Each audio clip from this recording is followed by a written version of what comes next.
It's for good reason that Australia is sometimes referred to as the quarry of the world. It's the largest producer of lead and diamonds, the biggest exporter of coal, and the second main source of uranium, zinc and nickel. The mining sector employs some 320,000 workers, and it's contributed $360 billion to the Australian economy over the past 20 years.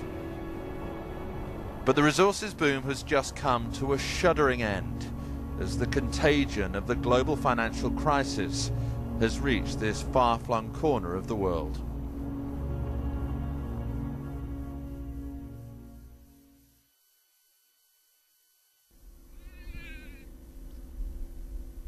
In the mining fields of Western Australia, a skeletal structure which used to help form the backbone of the nation's roaring economy.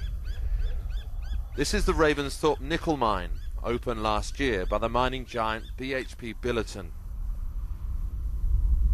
But it's about to become a very expensive relic of Australia's one-time resources boom. The company decided to shut it down, its shock response to the global economic downturn. The slowdown in China has contributed to a collapse in commodities prices. A ton of nickel now sells for about a fifth of what it did 2 years ago. So BHP Billiton has decided to pull the plug just 8 months after this mine's official opening.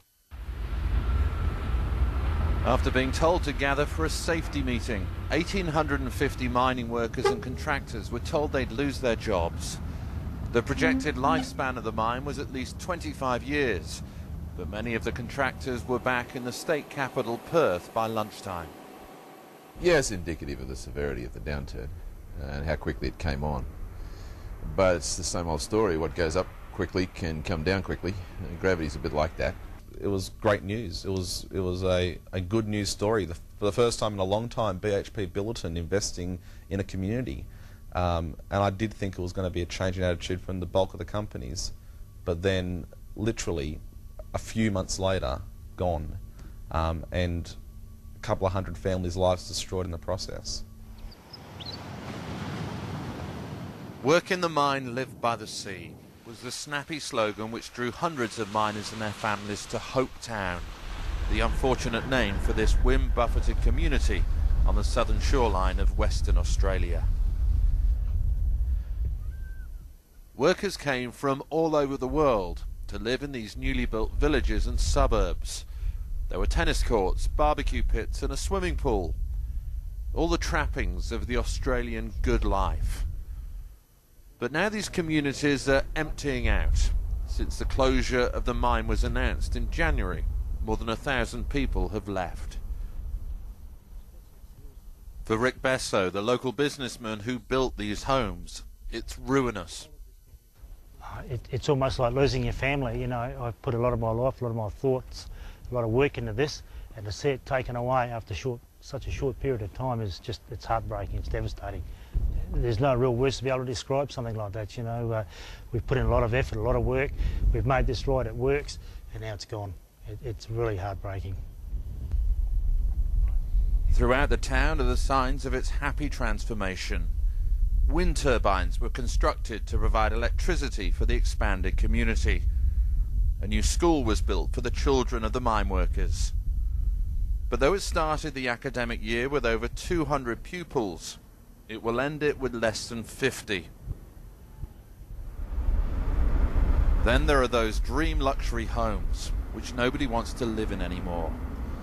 People are trying to sell up and flee, but property prices have slumped by up to 50%. In this age of toxic assets, these are toxic suburbs. They reek of negative equity. I mean, what's going to happen to this community? We don't know. We don't know. The community is just going to empty itself out. People here don't know what they're going to do, where they're going to go. We're not sure what's going to happen next. It's miserable. There's no other way of saying it. It's miserable. People are desperate. People are concerned. People are frightened. They don't know what's happening. There is no future. There's been nothing mapped out for them. There's been nothing they can grab hold of. There's just an emptiness here. It's an emptiness that's very hard to explain. But there is nothing here for the people. Not at this point in time, and certainly nothing in the near future. 50 kilometres inland is the town of Ravensthorpe, a rural community that was also totally dependent on the mine. Like Hopetown, it's in danger of becoming a ghost town. Halfway up the main street is the town's new pharmacy. It was set up by Ibrahim Al-Absawi, an Iraqi-born pharmacist who came here from Perth. Its shelves are now half empty. There's no point in replenishing his stock. Because we've had continuous boom over the last so many years, especially in the resource industry, we thought this was never going to end. And unfortunately it has caught up with Australia. In this little town, for example, we never thought that the mine site would close. We thought that because they've claimed it would be here for 25 years, and we thought it would be. But unfortunately it's just gone. They decided to close it, and then all of a sudden the mine site's gone. So now he's left with only a small trickle of customers. The dream that brought him here is in tatters. Having had hopes about the mine site being here for a long time, workforce staying in town and not fly in, fly out, we thought that was the jackpot. We hit the jackpot there. But unfortunately, with the mine closure, the miners have gone to find jobs somewhere else. We're here with 60% loss in our revenue, and we don't know what the future holds for us. You can't go on. Very hard to say right now, but it's looking like that. Looks like we might even have to close in the next few months. But only time will tell. In the hardware store over the road, Glenn Scott thought he was set up for the rest of his working life. He'd invested heavily in his new business, but has seen his turnover slump by 70%. We had a 5-year plan to get back our investment, and we're not going to get that investment back at all. So I'll go and work somewhere else because I can make more with myself working than what I can in running this business. Which also means in a community that there are very few individuals, my partner and my child will go out of this community as well if I go and get work, because they'll go where I go. What's going to happen to this town? I think it'll be a lot like a lot of rural towns that are around. They slowly start to decline, they die off. This town's been here for years and years. From when I was a child I can remember this town. But the market that was here prior to BHP is now totally different. So for businesses to survive, you need people, and it doesn't look real promising from the people front. These communities have been through the cycle of boom and bust before, when the gold mines shut in the 1930s.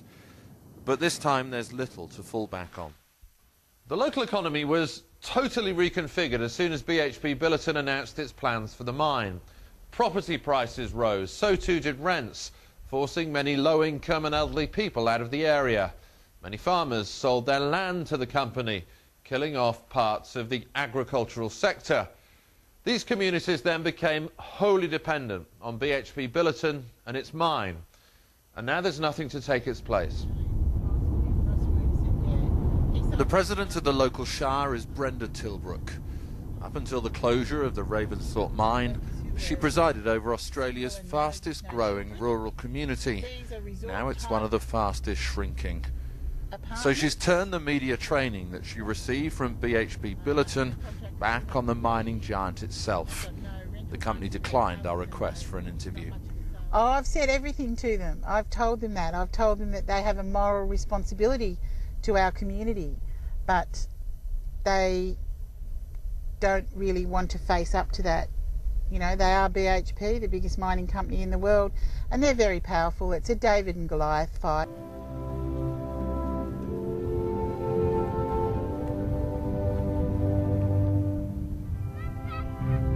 Newcastle, New South Wales, Australia's second oldest city and the largest coal exporting harbour in the world. Coal has been shipped from here since the beginning of the 1830s. The port is vital not only for the local economy but Australia's national wealth. It's the home of the world's biggest coal export facility. Last year it processed over 90 million tonnes. Coal is brought by train from the mines of the Hunter Valley, further inland, and then readied for export. It's a never-ending process, 24 hours a day, 7 days a week. It's mainly thermal coal, the type used for power generation. No wonder Australia is sometimes called the Saudi Arabia of coal. It's the country's most valuable export commodity. Commodities prices. A tonne of nickel now sells for about a fifth of what it did 2 years ago. So BHP Billiton has decided to pull the plug just 8 months after this mine's official opening. After being told to gather for a safety meeting, 1,850 mining workers and contractors were told they'd lose their jobs. The projected lifespan of the mine was at the second main source of uranium, zinc and nickel. The mining sector employs some 320,000 workers, and it's contributed $360 billion to the Australian economy over the past 20 years. But the resources boom has just come to a shuddering end as the contagion of Ravensthorpe nickel mine opened last year by the mining giant BHP Billiton. But it's about to become a very expensive relic of Australia's one-time resources boom. The company decided to shut it down, its shock response to the global economic downturn. The slowdown in China has contributed to a collapse in the global financial crisis has reached this far-flung corner of the world.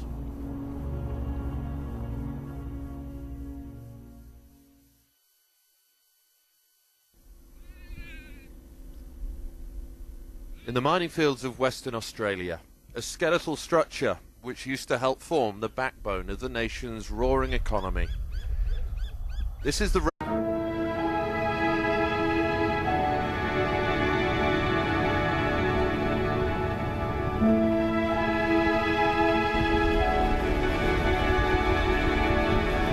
It's for good reason that Australia is sometimes referred to as the quarry of the world.